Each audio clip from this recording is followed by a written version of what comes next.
The shrimp fork was still cold when my phone buzzed in my clutch. I was sitting at a round table with 8 people I didn't know well, in a hotel ballroom that smelled like lemon polish and warm wine. There was a soft clink of glassware everywhere. Someone's laugh carried too far.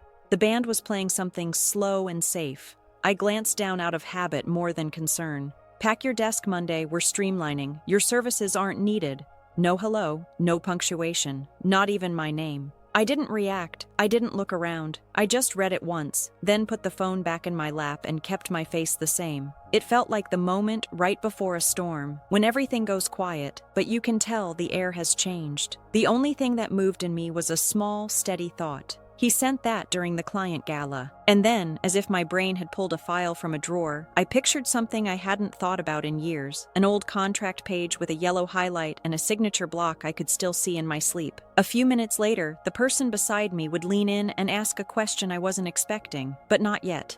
That night started earlier, the normal way. I'd arrived downtown in Philadelphia just before 7, the kind of early where you still have time to stand in the lobby and watch everyone else pretend they aren't nervous. The hotel was one of those places with silent revolving doors and carpeting so thick it swallows footsteps. The air was too warm. My heels made a soft, controlled sound that I could hear even over the chatter. I wasn't on the planning committee this year. No one asked me to review seating. No one sent me the dress code. I only knew I was invited because Martin Hale, the CEO of Northway Dynamics, had texted me 2 days before. "You're coming, right? I told them to put you at my table." So I came. Black dress, high neckline, nothing flashy. I wasn't there to be seen. I was there because I knew how things worked when they mattered. At work, my title was Operations Liaison, which always sounded like an excuse someone made up to keep a meeting moving. I'd been with Stratwell and Pierce for 11 years, long enough to remember when we still used conference phones that crackled and people printed agendas. My week had a rhythm. Tuesdays, standing call with Northway's procurement lead. Fridays, service reports, shipment redundancies, escalation logs. End of every month, performance benchmarks that saved money and kept everyone calm. It wasn't glamorous, but it was steady. And steady is what keeps a contract from turning into a crisis. The trouble started when Ethan arrived. Ethan was our new VP of Operations. He'd been in the role maybe 6 months. He did walk and talk meetings and liked saying phrases like cleaning up the org and moving fast. He wore those sleek shoes with no socks and always kept his laptop open, even when he wasn't taking notes. He didn't ask what I did, not really. The first time we met, he nodded once, like I was furniture he'd be replacing later. Then people started disappearing. First it was Darla in finance. One day she was there, the next day her desk was empty and no one said the word goodbye. Then Rafi from systems. His calendar went blank. HR used that soft language they love, something about pursuing new opportunities. After that, small things changed around me. My access to shared folders stopped working. A reporting dashboard I'd managed for years suddenly told me, permission denied. Invites I used to run were sent without me. Nothing dramatic, just quiet subtraction. I didn't complain. I didn't ask for reassurance. I've been around long enough to know that when a company decides your legacy, they don't announce it. They just start removing your tools and wait for you to notice. And I noticed. The week before the gala, I went into my personal backup drive at home. Not the cloud, not the shared server, the one I never talked about because I'd learned, over time, that if something matters, you don't store it where someone else can quietly lock you out. I found the master services agreement with Northway, the original one, old enough to have scanned signatures and pages that looked slightly crooked, like they'd been fed through a tired office printer. I made coffee. I sat at my kitchen table. And I flipped until I reached the section I remembered. It was there, a continuity clause, and my name was on it. I didn't tell anyone. I didn't forward it. I just printed the page, highlighted one paragraph, and folded it once into my tote bag like a spare key you hope you don't need. That's what I carried into the ballroom that night. Table 12 was near the center, close enough to hear the stage without being under the lights. Martin was already seated when I arrived, jacket unbuttoned, posture relaxed in that way people get when they're used to being listened to. He stood when he saw me, not for show, just instinct. "Glad you made it," he said, and his handshake was firm but not performative. I sat, smoothed my napkin, took a small breath through my nose. Across the room, Ethan was holding court with a cluster of directors and consultants. He laughed a little too loudly, leaning in as if every sentence was a punchline worth repeating. People around him kept nodding and smiling on cue. He didn't look over at me. Not once. The dinner moved in courses. Salad first, arugula, edible flowers, something that tasted like it had been dressed an hour too early. Glasses refilled. Silverware scraped gently against plates. Martin asked me about onboarding flow changes and warehouse redundancy planning. I answered the way I always did. Simple, clear, no extra emotion. He didn't need charisma from me. He needed reliability. I could feel my phone in my clutch, heavy and silent. Then, between bites of underseasoned shrimp, it buzzed. I waited 1 second, then another, and I looked. That's when I read Ethan's message, and I kept my face exactly the same. I didn't respond. I didn't stand up. I didn't do anything that would give him the satisfaction of watching me flinch in public. I just turned the phone slightly in my lap, stared at the words again, and let the room keep spinning like nothing had happened. Then I lifted my eyes to the table, took a calm breath, and decided what to do next. I put the phone face down, and I waited. I kept my phone face down on my lap and went back to my plate. Martin was talking to the woman across from him about a new compliance requirement in California. I nodded at the right places. I chewed slowly. The shrimp was rubbery, the kind of catering food that looks expensive and tastes like it traveled too far. No one at my table noticed what I just read. That's the thing about these rooms. Everyone is trained to stay pleasant. If something breaks, you smile until you're out of sight. I didn't feel angry. I didn't feel panicked. What I felt was familiar, a quiet confirmation that what had been happening for months wasn't in my head. Ethan had finally stopped pretending. Across the ballroom, he was still laughing with his group. His shoulders were loose. His hands moved when he spoke, like he was telling a story that included him as the hero. He still hadn't looked in my direction. I watched him for a moment, not with hatred, just with the same careful attention I use when I'm reviewing an incident report. People like Ethan don't think in terms of consequences. They think in terms of optics. They assume systems exist to absorb their mistakes. Martin's voice pulled me back. "You've been the point person on our fulfillment side forever," he said, casual, like it was a compliment he didn't have to measure. "How are things over there? Your team holding up?" I took a sip of water before I answered. Cold glass, condensation on my fingertips. "We're fine," I said. A little leaner than we used to be. His eyes stayed on me a beat longer than necessary. Not suspicious, just aware. He'd seen vendor teams collapse before. Most of the larger companies had. They watch partners rotate staff like it's harmless, right up until a deadline hits, and no one remembers where anything is. He didn't push. He just nodded once and went back to his food. The band shifted into another slow song. A waiter refilled wine. Someone at the next table laughed too loud again. Everything around me was normal, and that's what made the message feel sharper. Pack your desk, Monday. He picked the Gala on purpose. A public setting, a client table, a place where I couldn't make noise without looking unprofessional. Ethan didn't want conflict. He wanted control. I didn't give it to him. I let a few minutes pass. I kept my posture steady. I listened to the small talk. I even smiled once when someone said something mildly funny about airline delays. Inside, I started replaying the last few months. Not emotionally, more like I was laying out a timeline on a table. It wasn't one big event, it was a pattern. Darla's desk going empty with no goodbye. Rafi's calendar going blank. The way our Friday reporting folder disappeared overnight. The folder had been my first real warning. Every Friday, for years, I pulled the service level metrics and posted a summary for leadership. No drama, just numbers, trends, risks, what needed attention. One Friday morning, I logged in like always, and the dashboard didn't load. A simple message, access denied. At first, I assumed it was a glitch. I opened a ticket with IT. Within an hour, I got a templated reply that sounded like it had been copied from a policy memo. Access to these directories is now managed under revised security protocols. Please contact your department lead for approval. The thing was, I'd been the department lead in everything but title. I was the one who knew what the numbers meant. I was the one Martin's people called when something got stuck. But Ethan was rearranging the map, and he'd started by cutting the routes I used. A week after that, I noticed my meeting invites were changing. The monthly metrics review disappeared from my calendar. The escalation check-in I'd run for Northway was suddenly optional and then just gone. When I asked my manager if you could call him that, he replied with that soft corporate tone that always feels like a door closing. We're experimenting with a leaner format this quarter. Appreciate your flexibility. Flexibility. That word gets used like it's a compliment. Most of the time it means don't ask questions, so I stopped asking questions out loud. Instead, I checked what I could still see. At home, I opened my personal backup drive and went into the contract folder I'd kept updated for years. I didn't advertise it. I didn't talk about it. It was just my habit. Part caution, part professionalism. If something mattered, I kept a clean copy. The Master Services Agreement with Northway was dated 2011. It was thick, formal, full of legal language that most people never read, but I'd read it. I'd lived inside it for years. I found the section I remembered, a continuity clause. Old language, but still active because it had never been amended.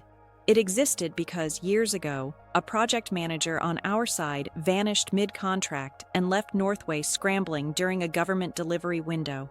After that, their legal team insisted on something more concrete. They wanted names. Not a department, not a role, names. The clause said certain personnel were considered essential to continuity of service, and removal without mutual written consent could constitute a breach. And at the top of that list was mine. I didn't feel proud when I saw it. I felt steady, like I'd just found the spare key I forgot I had. I printed the page, highlighted the paragraph, folded it once, slipped it into my tote bag. And I didn't tell a soul. Not because I was plotting, but because I didn't trust the room I worked in anymore. Back in the ballroom, my clutch sat on my lap, phone face down, the message still there. I looked at Martin's profile as he listened to someone beside him, nodding along. He didn't seem like a man who enjoyed conflict, but he did seem like a man who respected contracts. Ethan, across the room, finally glanced down at his own phone, probably checking a notification, and then went back to laughing.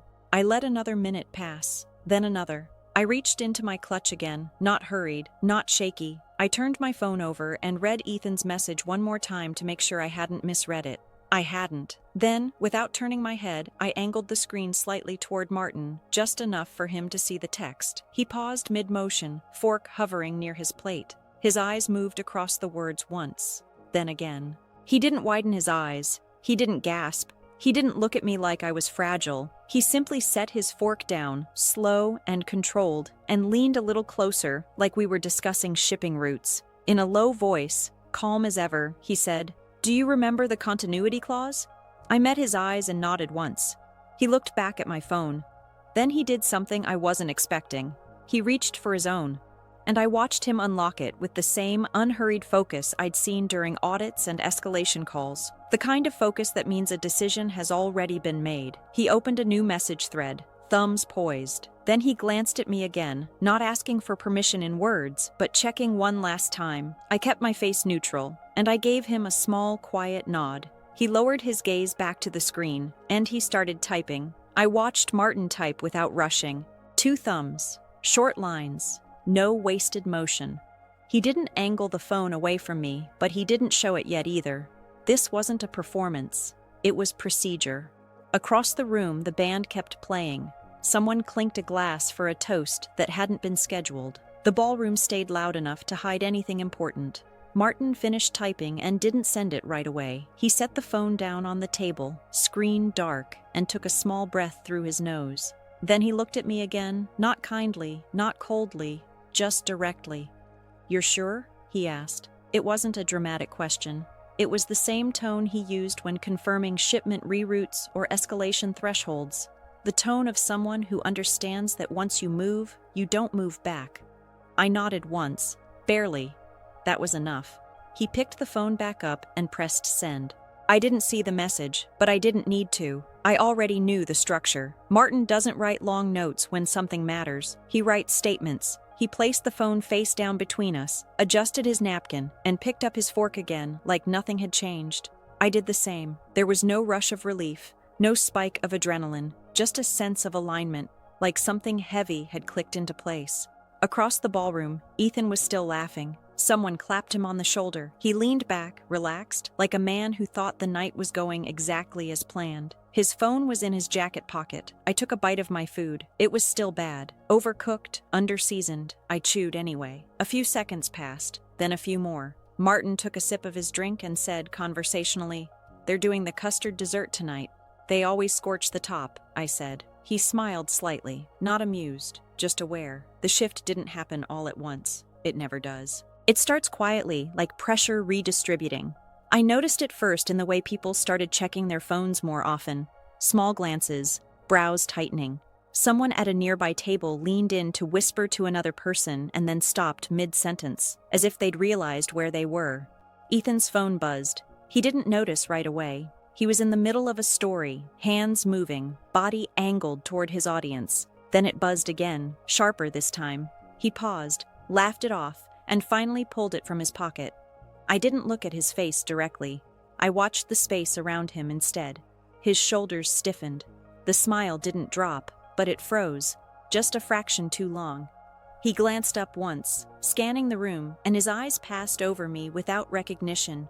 Then his jaw tightened. He said something quick to the group around him and stepped away toward the edge of the ballroom, eyes already back on the screen. His walk changed. Shorter steps. Less bounce. Martin didn't look over. He cut his food carefully, like this was still just dinner. I felt steady, not victorious, not vindicated, just finished with waiting.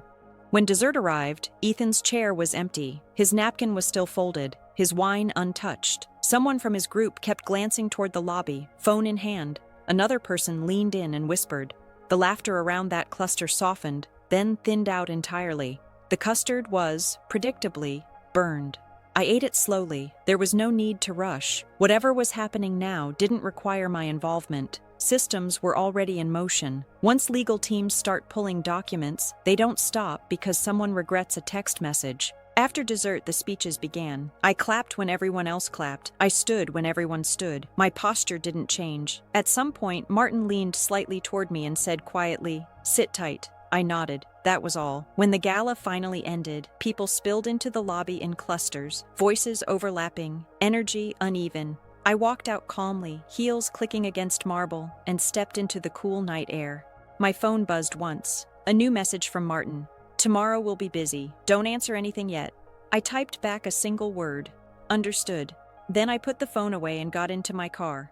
I didn't cry. I didn't call anyone. I just sat there for a moment with my hands on the steering wheel, letting the quiet settle. The next morning would come whether anyone was ready or not, and for the first time in months, I wasn't the one being erased. I drove home and went to bed. The silence followed me, clean and intact. And I let it.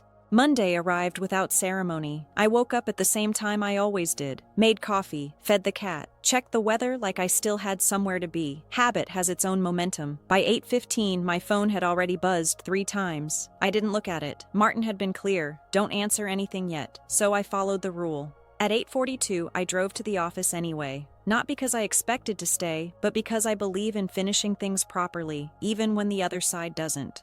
The parking lot was quieter than usual. Inside, the lobby lights felt too bright. The receptionist glanced up, hesitated, then looked back at her screen like she hadn't seen me. That was confirmation enough. I made it to my desk without interruption. My access badge still worked, but only just. The green light blinked slower than it used to. I sat down and didn't log in. Instead, I opened my tote bag and checked that the folded page was still there. It was. The highlight had faded slightly over time, but the paragraph was clear. At 8:57, someone from facilities appeared at the end of my row. Young guy. Nervous posture, holding a small cardboard box like it weighed more than it did. "Hey," he said softly. "I was told to help you collect your things." I nodded. "No problem." I pulled my own box from under the desk. I'd kept it there for years, originally for office cleanups and seasonal mug rotations. It fit what little I cared to take. Charger, notebook, one framed photo, nothing else. I didn't log out of anything. There was nothing left to log out of. On the way out, my phone buzzed again. This time, I looked. A new message from Martin. It started. That was all. At 9:30, my email access shut off. At 9:47, my name disappeared from the internal directory. At 10:12, someone forwarded me a screenshot from a group chat I was no longer part of. The message read, "Who approved removing the continuity contact?" No replies underneath it.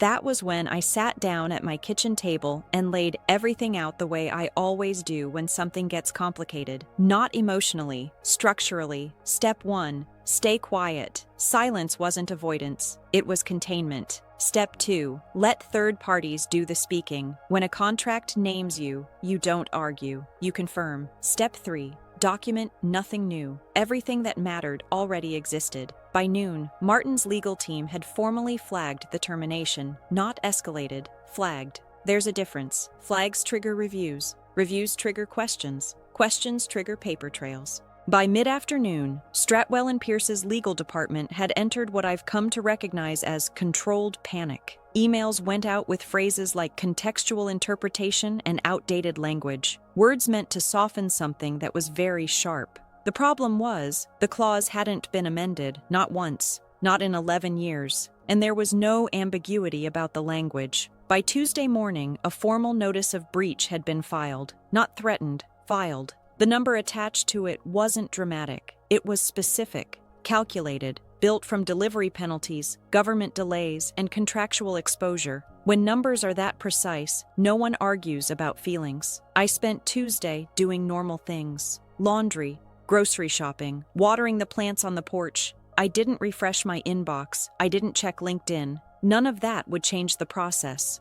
Around 4, my phone rang. It was Ethan. I watched it ring until it stopped. A minute later, a voicemail notification appeared. I didn't listen. There was nothing left to explain. That evening, Martin texted again. They're pulling internal approvals. No one signed off. That was the moment the narrative shifted. It wasn't about a disagreement anymore. It was about accountability. Someone had made a unilateral decision that triggered a contractual breach, and now everyone was looking for the signature that didn't exist. By Wednesday, internal audits were underway. Not the polite kind, the kind where access logs get pulled and calendars are reconstructed minute by minute. By Thursday, Ethan was placed on administrative leave. The announcement was short, carefully worded, no details. That's how you know it's serious. I didn't celebrate, I didn't even tell anyone. I made tea and sat on the porch, listening to traffic a few streets over. Late that afternoon, a courier envelope arrived, heavy paper, no return address. Inside was a handwritten note. Lunch.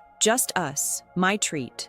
It was signed with Martin's initials and included a time and a small restaurant I hadn't visited in years. I folded the note once and set it on the counter. Then I went back outside and waited for the kettle to cool. There was still one conversation left to have, and it wouldn't be loud. The restaurant was quiet, in the way good places usually are at midday. Soft light, real tablecloths, no background music loud enough to compete with conversation. I arrived 2 minutes early and waited near the window, watching people pass on the sidewalk with the detached calm that comes when you're no longer part of the rush. Martin was already seated, no jacket, sleeves rolled once, a legal pad open in front of him, but no pen in his hand. He stood when he saw me, shook my hand, and waited until I sat before taking his seat again. No theatrics, no small talk to fill space. We ordered simply, water for me, iced tea for him. For a few moments, we talked about nothing important. Weather, a warehouse renovation he'd been putting off, a mutual contact who'd finally retired. It wasn't avoidance, it was pacing. Then he leaned back slightly and said,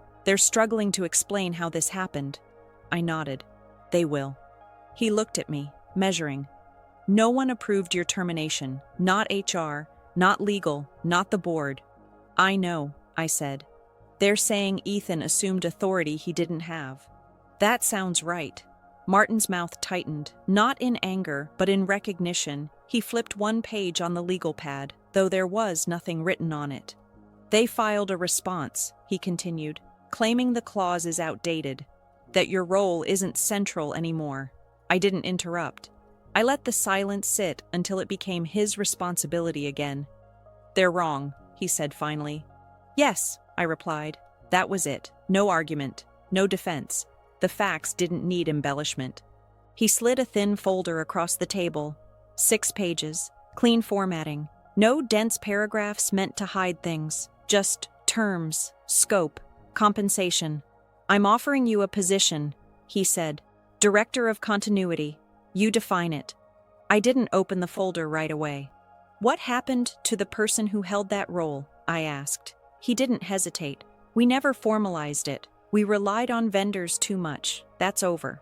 I opened the folder then, read it slowly, once through, then again, checking the details that matter. The numbers were fair, more than fair. The language was respectful, no hidden traps, no clauses that assumed I'd need managing. I closed it. "I have 2 conditions," I said. He nodded. "Go on." "First, I don't want the word legacy anywhere near my title or responsibilities." "Done." "Second," I continued, "when I leave, I choose my successor." That one made him pause. Not resist, just consider. Then he smiled faintly. I should have expected that. I reached into my bag and pulled out the folded contract page, the original, the highlight faint but still visible. I placed it on the table between us and smoothed it flat. "Keep this," I said. "It saves time."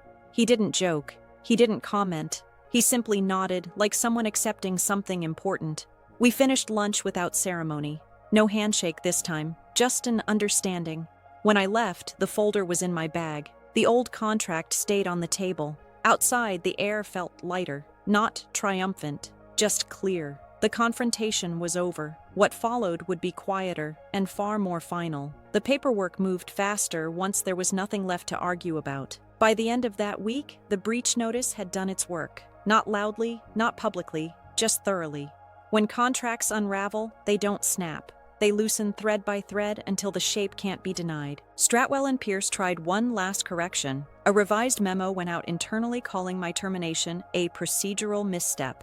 That phrase lasted less than a day. Legal teams don't use soft language when numbers are attached. Northway's filing outlined everything in dates and timestamps. When access changed, when notifications were sent, when authority had been exceeded. It didn't mention emotions or intent, just sequence. That's what made it impossible to spin. The damages weren't theatrical. They were itemized: delivery delays, compliance penalties, reassignment costs, missed deadlines tied to specific projects. Each line linked back to continuity being broken without consent. Once that document circulated, no one asked why anymore. They asked who. Ethan never called again. His voicemail stayed unopened. A week later, his name vanished from the company site. No announcement, no farewell note, just absence. 2 days after that, Stratwell's general counsel resigned. The message to staff thanked everyone for their dedication and mentioned personal priorities. I read it once and archived it. The board initiated a full audit, 5 years back. Email logs, approval chains, access changes. It was the kind of review that makes people careful about what they say in hallways.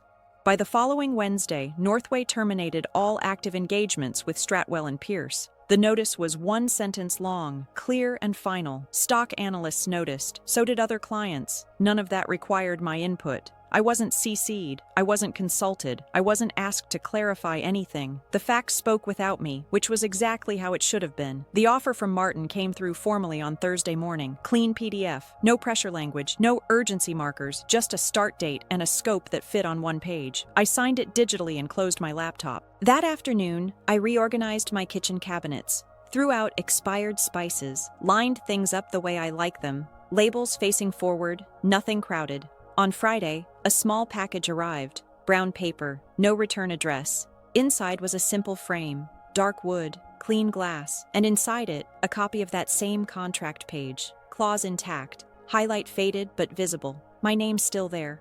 I set it on the shelf in my study, not as a trophy, but as a reminder of how quietly things can matter. There were no follow-up calls, no victory laps. No one asked me to explain what happened.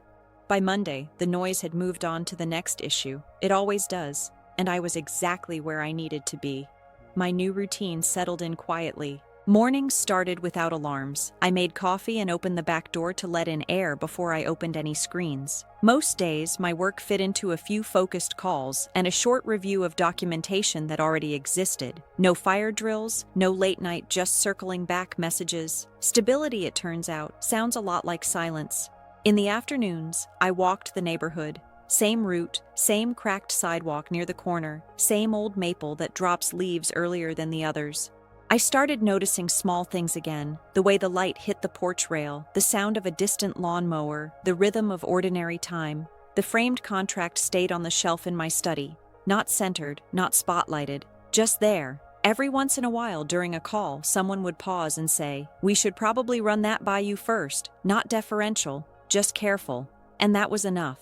I didn't feel victorious. I felt organized. One evening, while sorting mail, I found a handwritten note tucked between a grocery flyer and a bank statement. No return address, just a few lines. I saw what happened. I think I'm next. Any advice? I folded it once and set it aside. Not because I planned to intervene, but because I understood the pattern now, and patterns repeat until someone learns how to read them. Some people don't need rescuing. They just need to know where the exits are before the lights go out. That night, I washed the dishes slowly and left them to dry. I turned off the kitchen light and stood for a moment in the quiet, the kind that feels earned. If you stayed with me through this story, thank you. If it sounded familiar, you're not alone. And if you want to hear more calm, real stories like this, go ahead and like the video, subscribe, and join us. It helps keep this space steady. Tell me in the comments what city you're watching from and what time it is right now. I read them more than you'd think. 2 more stories are coming up next. Both different, both grounded, both worth your time. Take care of yourself.